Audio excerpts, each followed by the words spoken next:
Kintsugi Heroes brings you the following flood resilience stories in partnership with Singleton Neighbourhood Centre and grant funding from the Hunter New England and Central Coast Primary Health Network. To find out more about this podcast, head to kintsugiheroes.com.au. On July 6th, 2022, the worst flood in 70 years hit the town of Broke and the surrounding Hunter Valley region. The community is still recovering from the trauma the floods brought, destroying their homes and their livelihoods. In this special limited series of Kintsugi Heroes, John Millam sits down with the community who suffered as a result of the floods and gives them space to share their adversity, resilience, and compassion. It's only through connection and empathy that there can be a path to recovery. These are stories of trauma and can be confronting. If you find they have a triggering effect, please reach out to someone who can help keep you safe. Now listen in as John takes you beyond the deluge with Kintsugi Heroes.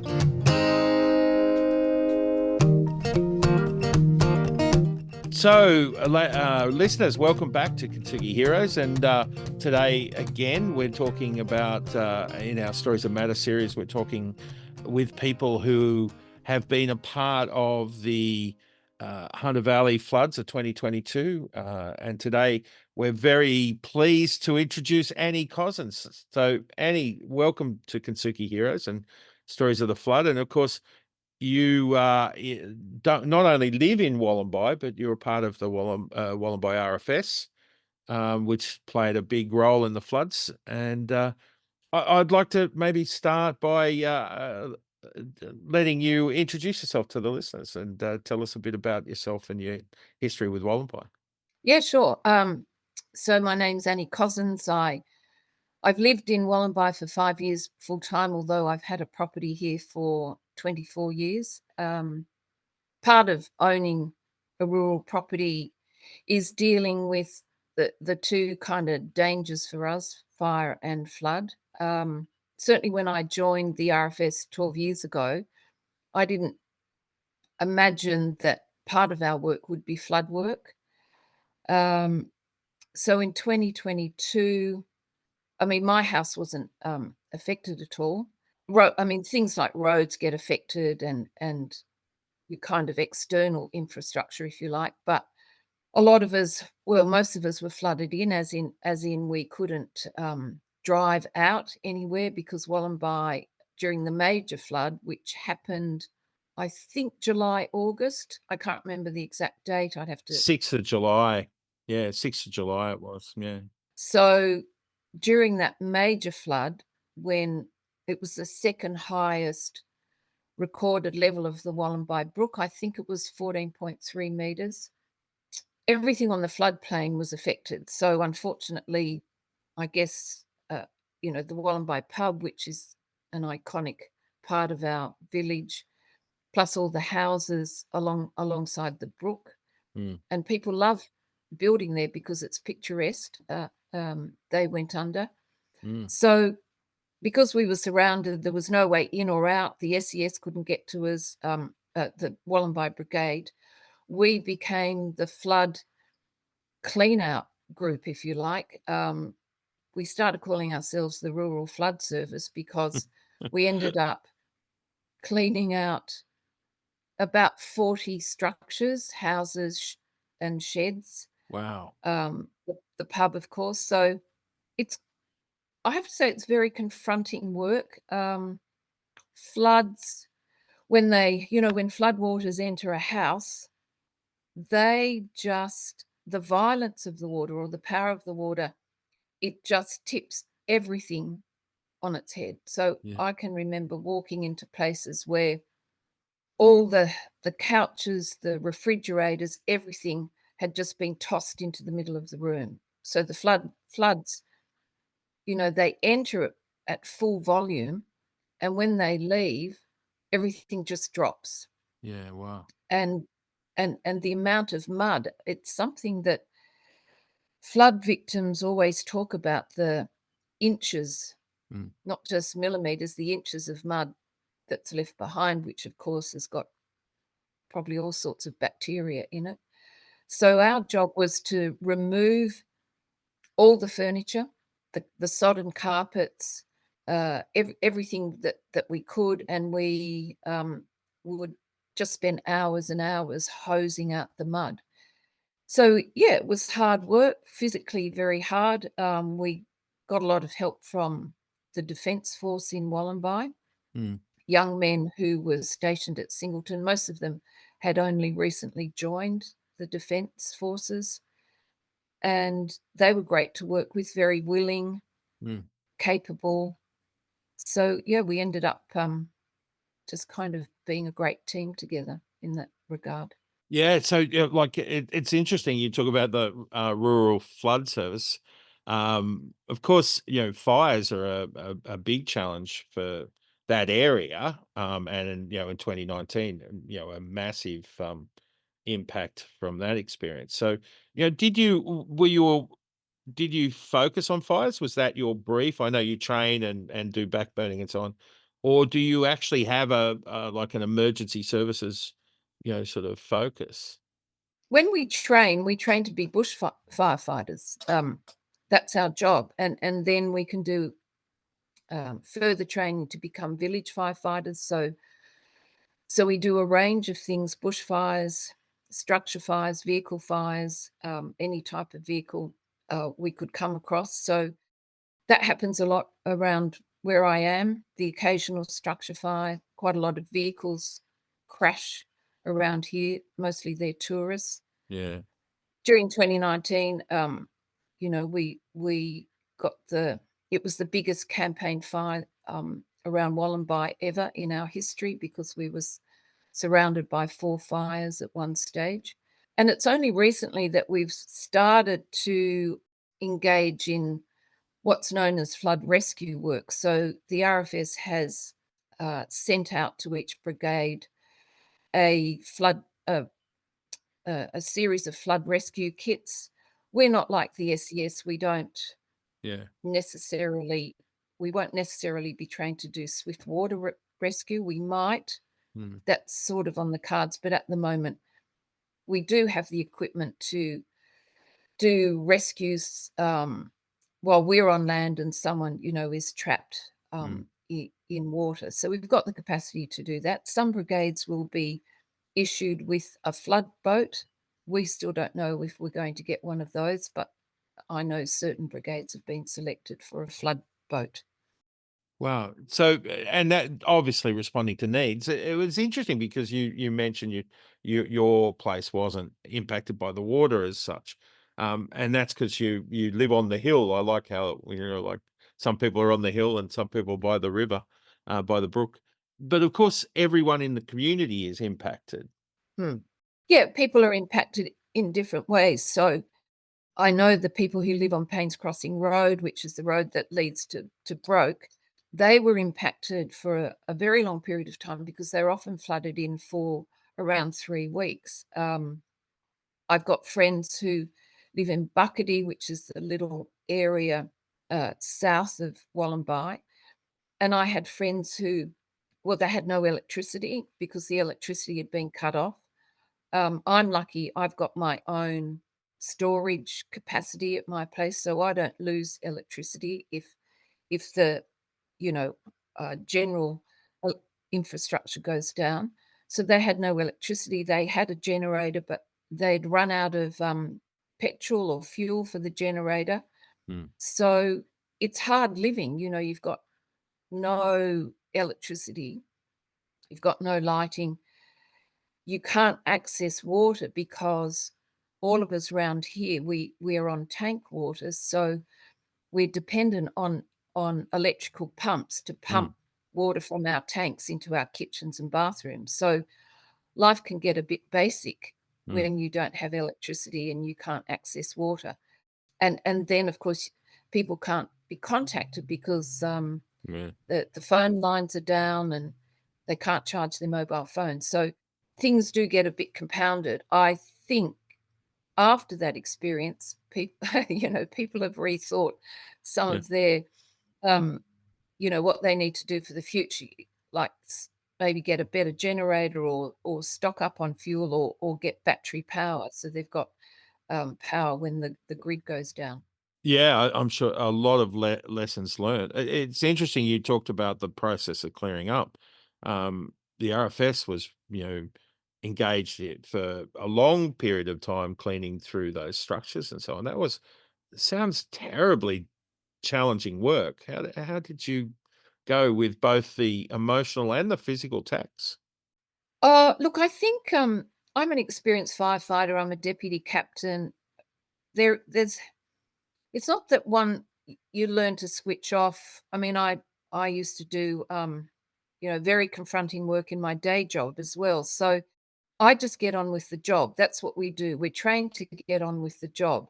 At the same time, though, I do retain the capacity to see a homeowner's distress. So not everyone does this. It depends on who you are, but I'm happy to give people a hug if that's what they need. I had a homeowner who sort of was in tears all the days we were at her house, and that's fine for me. I don't feel I'm not confronted by people's pain or their emotions. It's just part of the job. You do what you can. We always consulted with people. What do you want us to do? What do you want us to save? So we're very respectful because we can see, the disaster. It is confronting. The disaster of a flooded house is, it's really shocking because we all go back to our houses and think, "My God, that could have happened to us." So, and it's the same with fires as well. My experience in the RFS is that certainly the people I work with, we're efficient. We don't, we get on with the job. We know what to do. We're compassionate, and we just know we're there for the right reasons. Because if we weren't there, Mm, who was going to do it? See, when yeah. someone is faced with a flooded house, if they can't get rid of the mud, the inches of mud, and sometimes the mud goes right up to the walls. And I can remember a bathroom that I walked into, and everything was caked in mud, everything. And if people can't get rid of the mud, there's no starting point for them, and they just don't have the kind of hoses and the Mm, pumps and the power that we have to do that. So getting rid of the mud, getting everything out that's been destroyed, like couches and TVs and refrigerators, getting all that stuff out is a big help for them because mm, it's very hard on your y own or just yeah. two people to be lifting big fridges and couches. And, we've got lots of strong people who can do that. And then to get rid of the mud, then they can decide what to do, whether they have to re-gyprock Mm, the house, and it also allows everything to dry out. So maybe they can go to a neighbor or they can live upstairs for a period of time while downstairs dries out.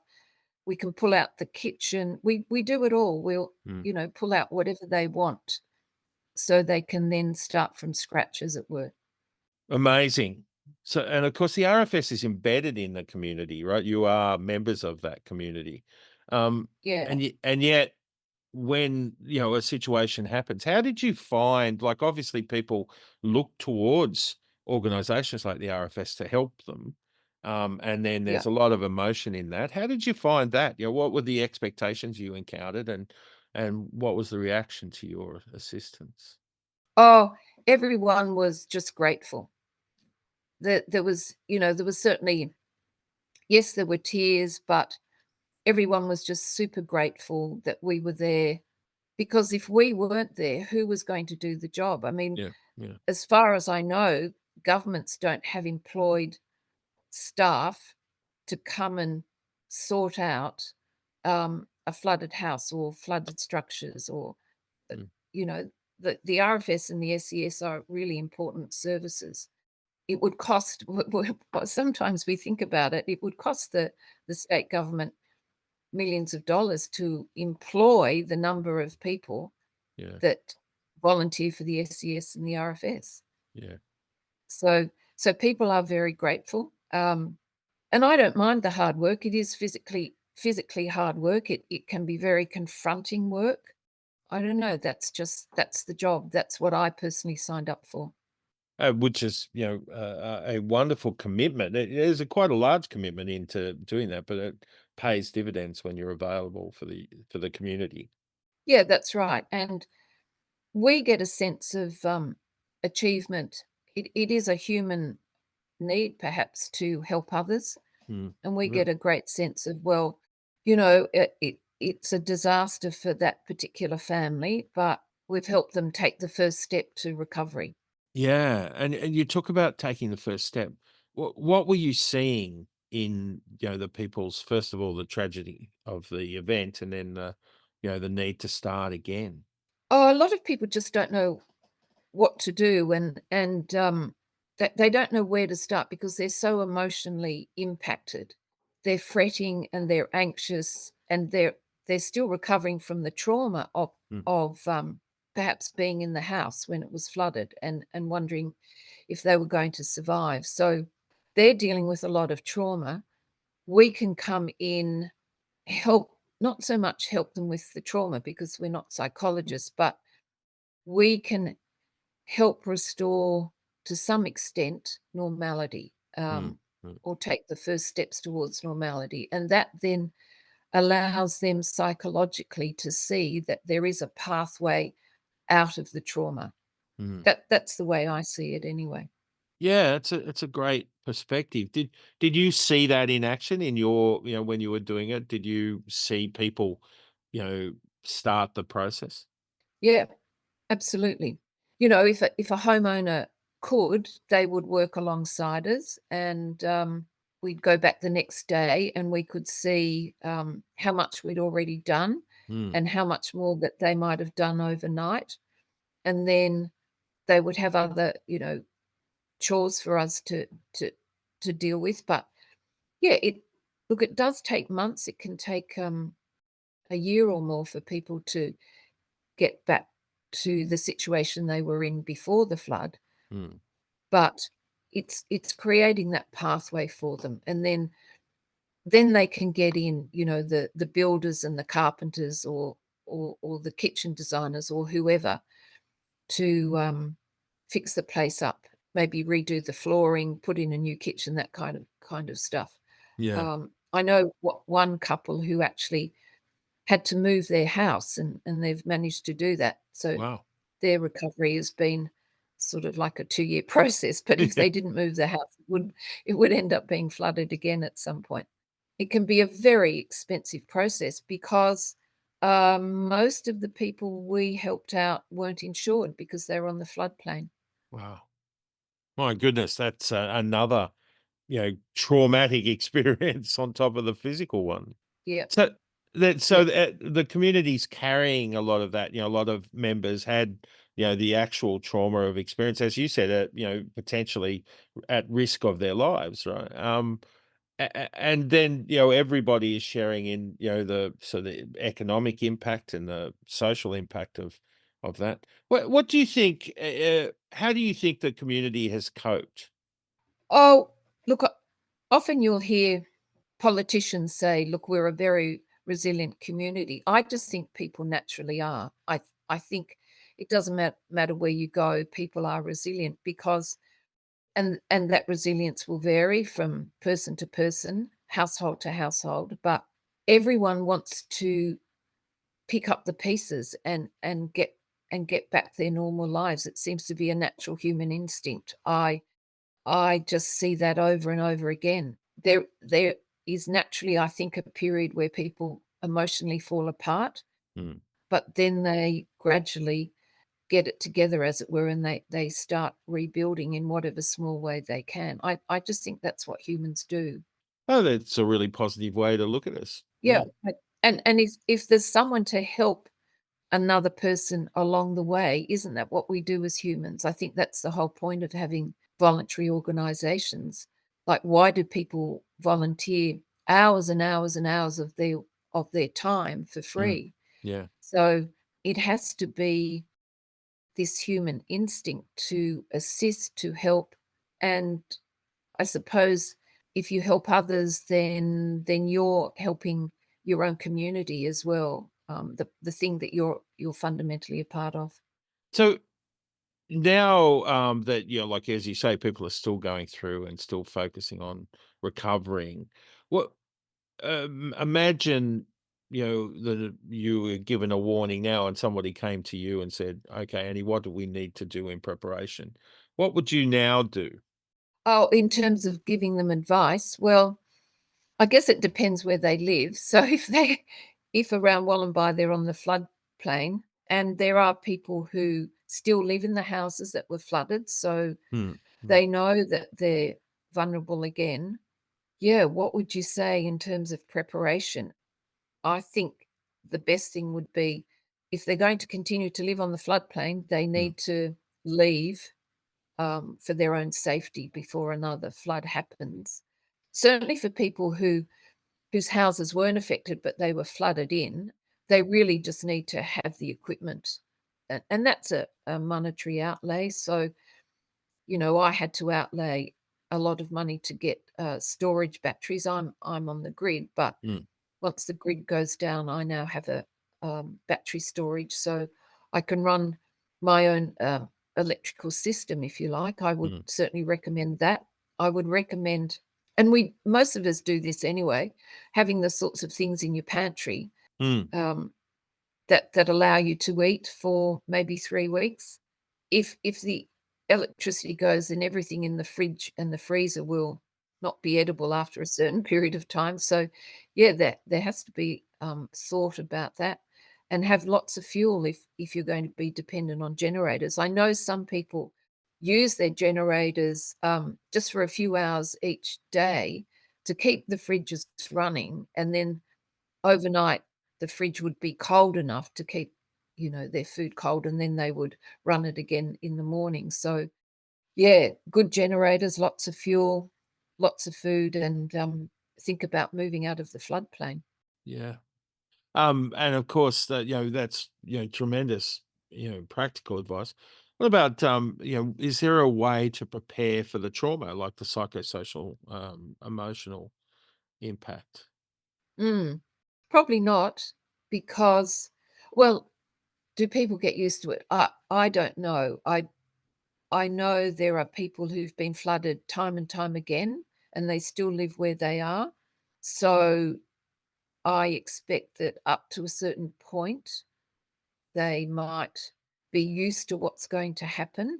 Um, I still think it's traumatic, though. Yeah. I do know of a family who just cleaned. They didn't want our help. They'd been flooded several times before. They knew exactly how to clean up. They had children and a large extended family to help them out. So they just are prepared to do it. They're prepared to live where they live. Mm. And when the floods come, they'll just clean up once again. So Wow. there is there is that attitude as well. And some people can't afford to move. No. That's No. one of our problems too. So unless there's a government buyback scheme, Mm. some people are destined to experience floods into the future, I guess. Yeah. Wow. What about the community? What do you think the community can do to prepare for things in the future as a result of the lessons learned? Well, around our community at the moment, there is funding. I'm not sure how it happened, but funding was obtained to create a network of UHF radios so that people could still have communication in the event that their landlines died and they weren't able to charge their mobile phones. So that's certainly a good outcome around here. Mm. I'm not sure how many people are involved in it, but that is if other communities are trying to think about, well, how can they help each other? How can they find out if, the elderly lady or Mm. gentleman who live on their own, whether they're going to be okay? That's certainly a great initiative. And I know it was government money that was obtained, and it was called the MEPCC scheme, but that's all I know about it because I haven't been involved in administering it. Mm. But I certainly know the network works, that people do check up on each other. So once a week, they all have a time where they call in. It's something that can be used throughout the year for, e.g., medical emergencies or any particular emergency, not just fire and flood. That it was a great initiative. What about the viability of the community. Like Wollombi's been around a long time, and it's very, very small but very iconic, right? It survives on tourism and as well as local industry. What do you think the future of Wollombi and area and the Broke and the surrounding area is? Yeah, that's an interesting question because a lot of us are, we're in our senior years, so to speak. A lot of landholders around here are in their 60s and over, Mm, and one day we're not going to be around. Unfortunately, land prices around here escalated during COVID. So younger people, it's very hard for younger people to move in unless they inherit mm, their parents' property around here. So younger people really can't buy in just, with an ordinary income. So yeah, that is a problem, I think, where it's a great community to live in, but it's limited in the sense that we have to travel a long way to get, medical, mm. just go to a doctor, let alone a hospital.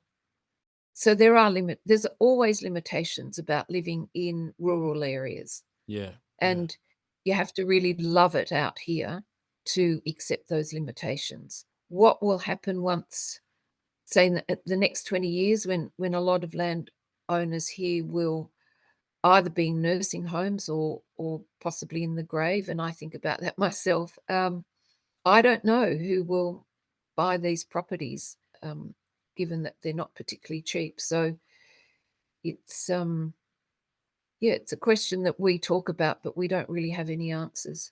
Yeah. Interesting perspective. Of course, if the, absentee landowners and so on are there, who's going to, run the RFS and SES and Yeah, local organisations? yeah, Yeah, a challenge. that's right. Yes, we need younger people to join, and the occasional younger person does join, but we need more. I'm not thinking about it at the moment, but yes, it is a an issue we're aware of. 12 years in the RFS, so obviously you love it. Is it a case of you doing something you love or something you need to do? Oh, no, no, I definitely enjoy it. Yeah, I enjoyed the camaraderie, the teamwork, the connections with other people. Yeah, there's a lot of interesting stuff you can do in the RFS. So I do more than just firefighting. So I'm involved in a number of other ways as well. Yeah, some people are happy just to turn up to the odd fire call. Hmm. Other people get more involved. It's just it's up to the individual, really. Mm. Mm. What's the best thing about living in the area you live in? Oh, the peace and quiet. After living in Sydney for nearly 40 years, the noise of Sydney, unbelievable. It's just the noise that is an underlying stress that never goes away. Mm, Whereas where I am, I'm just looking out my door at the moment. I've got incredible views. It's all green. mm, It's incredibly quiet. It's just a form, it's paradise out here. mm, It's if people have got anxiety or stress problems, come to the country because it all just dissolves away. Life is spent. I mean, life is much more about the weather and the environment. And yeah, the difficulties associated with that, but it's also much, much more rewarding than living in a city. mm. That's my view anyway. I know some city folk wouldn't be able to cope with that though. No, no, but you paint a wonderful picture. I feel, desperately sad that I'm not there, right? But it's it's an interesting. So, say if I gave you an unlimited budget and said, Annie, you're in charge of improving the area all the way through to the area that was all impacted, and you can do anything that you think will make it safe and easily manage the challenges of the future around, say, natural disasters and impacts. What do you think you would do with that money? What would be the most important and even less important things if you had an unlimited budget? I'd certainly think about the state of the roads, because one of the big issues for isolated valleys that were flooded Mm. was they lost their roads, Mm. and we don't have bitumen roads. The main road through to Cessnock is bitumen, but most of us live on gravel roads, which are an absolute disaster to negotiate during floods. Some people have their whole roads washed away, which is terribly dangerous, and that's an expense that they have to fork out, unless it's a council road. Mm. So I'm lucky I live on a dirt road, but it's a council road, so the council repaired it. So I would certainly improve the roads. I'd love to see my road a bitumen road and other roads a bitumen road. It's not to say they don't get ruined as well, but they're usually much more passable than a gravel road. I'd probably have a whole lot more people, have a whole lot of rescue boats out here. That's one thing that we probably could have done if we'd had boats and people trained Mm.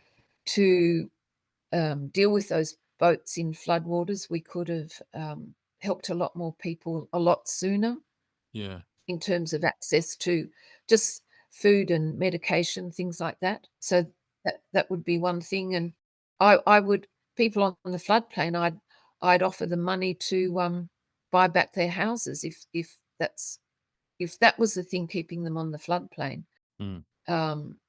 so that they could go elsewhere if they chose to. Mm. Because I don't think living there and constantly worrying about the next flood is good for people, and it does make them much more vulnerable. And some of the crossings that we have over our creeks, I get flooded in because the creek that runs beside my road, there's a causeway, so the road actually crosses the creek, but it's a causeway, not a bridge. So we could really do a whole lot more with repairing bridges and making sure bridges are high enough Yeah. so that they're not flooded. So a lot of bridges around here were flooded. I don't know how high is high enough, but certainly better than what I've got at the moment. Yeah. So there's a lot of stuff we could do. I think we could give everyone a UHF radio for free, for example, Yeah. everyone who lived in the area. And we could certainly give more money to the RFS and the SES in terms of their equipment Mm. for dealing with floods, because we've just got the basic at the moment, and that's good, but I'm sure we could get more sophisticated stuff. Well, it sounds like a good budget. Good luck in Yeah, getting you don't hold of think I'll some. ever get it. Yeah, yeah, No. yeah. Maybe back, you responded, obviously slotted into trained mode and help these people. What did you see that inspired you? Oh, the teamwork between the RFS and the chaps from the army. Mm. They were just very willing. They were incredibly respectful, particularly of when there was a woman in charge, and I was the only woman in charge at the time. Mm. Um, there was a great willingness on the part of the community as well that was inspirational. So a lot of people came out and helped the pub owners, Mm. or the former pub owners, Mm. clean out the pub to try and get that back up and running. I think, yeah, there was probably less community engagement with their neighbours, so to speak, but that might have been because they thought that we would end up doing the job, and we certainly, were able to do that just because of our equipment. Mm. But yeah, I think it's definitely the teamwork. When disasters happen, people are very, very good at just working as a team and not worrying about their egos, if you like. Yeah, it sounds wonderful. And on the flip side, were there things that disappointed you? Oh, maybe a couple of homeowners, yeah, at one place, but you know, I wasn't going to worry about that too much. It was, yeah, that was the most difficult place we dealt with, but yeah, I'm not going to say too much about that. There's always going to be just difficult people, no matter what happens, whether you go shopping in Woolies or whether it's a major disaster. I think it's important just to be able to put that aside and keep doing what you're doing. Humans are great, and humans can be difficult as well, and you've just got to be able to deal with both the good and the bad, and not let that affect your work. So that's how I feel anyway. I just do what I do, and then I go home and talk to the cats and watch telly or something. So you've got to find a way to come down from Yes, witnessing all that stuff. that's right. So, and debriefing yourself. Do you get support and supervision? Have you dealt with that? With Oh, assistance. the RFS has a phone line, and people on the end of that phone line who are there 24 hours a day. If we've attended a critical incident, so that support is there.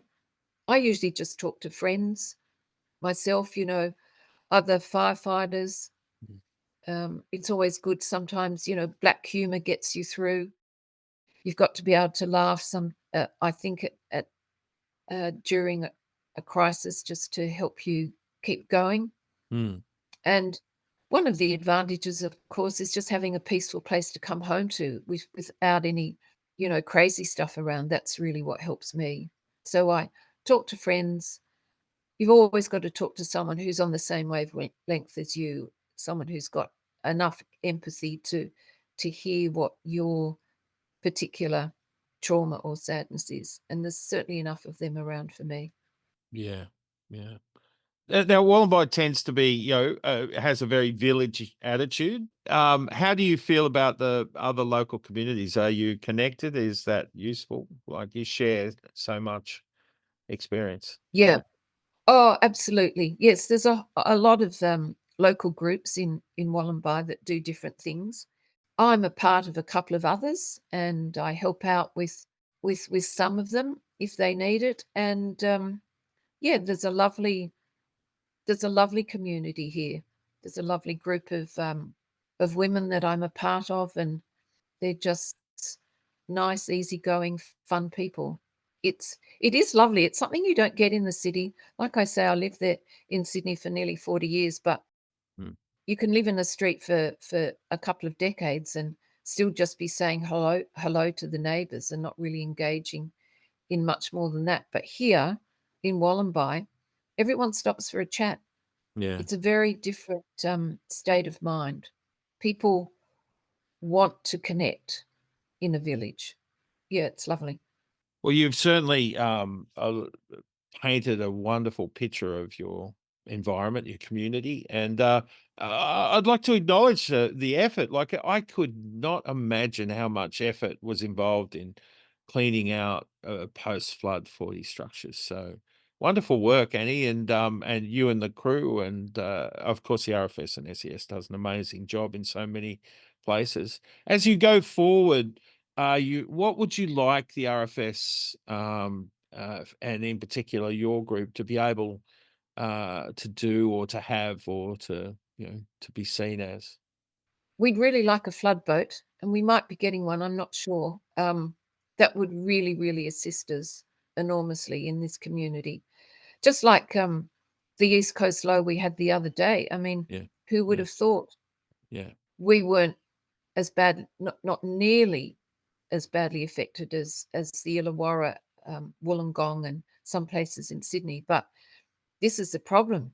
We don't know when the next East Coast low is going to come, yeah. and they are certainly much more frequent during autumn and winter. So yeah, that for our safety and the safety of the community, yeah, I think a flood boat would be great, and we'll have to wait and see whether we get one. Well, we'll put the vibe out there for sure. So, Yeah. and it's interesting. Like, so 2019 was the worst fire in modern memory, and then this flood has been counted as the worst in modern memory. Um, Mm. these things seem to be starting to roll on quite frequently. How do you are you prepared to take it on? How are you facing that prospect?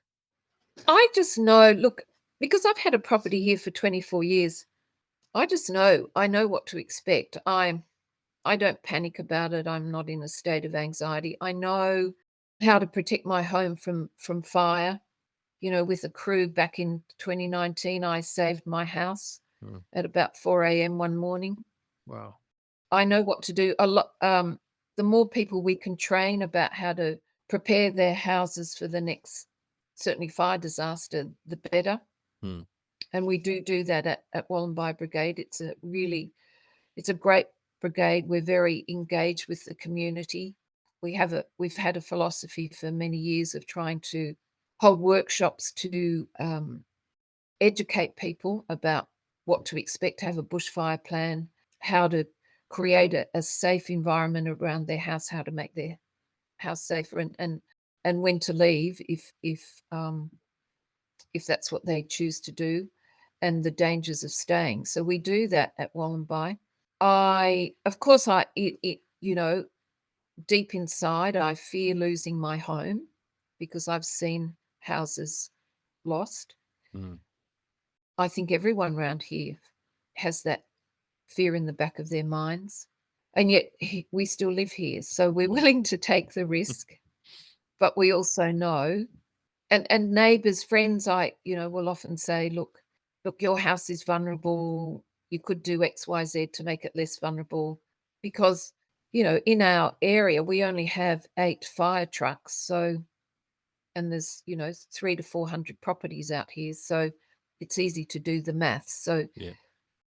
we will be there when we can, or if we can. That's one of my cats.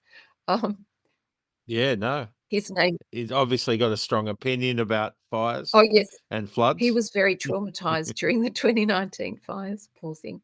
Of course, that's an important element around here, isn't it? Yeah, So, yeah, yeah. yeah, with pets and livestock. Yeah. Yes, no, he was very traumatized because this house was under threat. My whole property was burnt except my house. So yeah, kind of been there, done that, but I'm also aware that it could happen again. It's not that you become Yeah. blasé, you just know, you become prepared. And so I each year I do more and more to improve this property to make it bushfire safe. It's already flood safe, Yeah. but I just think that's what people have to do. Some ignore the risk, but I think the best thing is be prepared. Be prepared, and Yeah. if the worst happens, it happens. But that's all we can do as humans anywhere, really, isn't it? Yep, absolutely. Wow. And some really interesting, thank you for sharing that concern. I think that's a real issue, right? That, like, and it's so much better talked about, I think. Mm. Yeah, yeah, it's better to have it out in the open.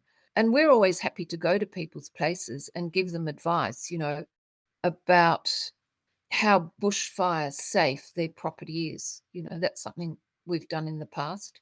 So it's people should consult with the RFS more, I think, and say, look, would you be prepared to Mm, come out, look at my house, what it's made of. One thing mm, that people regularly do is they store lots of stuff under the house, like timber, old building materials, firewood, those sorts of things. yeah. And so we can say a lot about how to make a house safer. It's no guarantee. Yeah. Another description might be kindling, or even in flood, it'd end up being problematic, with all of the toxic Yeah. materials and so on. So, Oh, yes, it can be very difficult if the flood washes out under a house a whole lot of stuff, because then that is a hazard for anyone coming in to help with the cleanup. well, it's been fascinating. Thank you so much. And again, acknowledging you and your crew's effort to support the community. I hear lots of amazing feedback about the work done. So congratulations, Annie, on all of Thank that you. work. And thank you so much for the insight you've given us into both the community and the process of supporting it through the RFS. It's been wonderful. Thank you. Thanks for your interest, John. No worries. All the best, and talk soon. Thank you so much again, Annie Cousins. Thank you for listening to this week's episode of Beyond the Deluge about the 2022 floods in Broke and the Hunter Valley. If anything in this conversation has had a triggering effect, please seek support and find someone who can help keep you safe. Please share the show to your friends, family, and colleagues so we can help more people with their recovery from natural disaster. If you'd like to find out more about Kintsugi Heroes and our other podcasts, please head to kintsugiheroes.com.au. Our theme song was provided by Colin Lilly. Thanks to Matthew Bliss for editing and production, and to John Millam for hosting the conversations. And most of all, thank you to the community of Broke and the Hunter Valley for sharing their lived experience with us. We'll see you next week in Beyond the Deluge.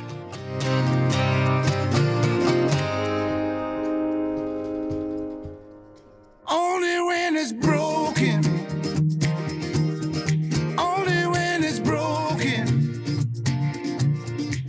When it hits you in the middle of the night and the truth burns so bright. Only when it's broken. Only when it's broken. Take pride in those cries. It's only for tonight, and then you rise. Only when you're broken. Only when you're broken. Only when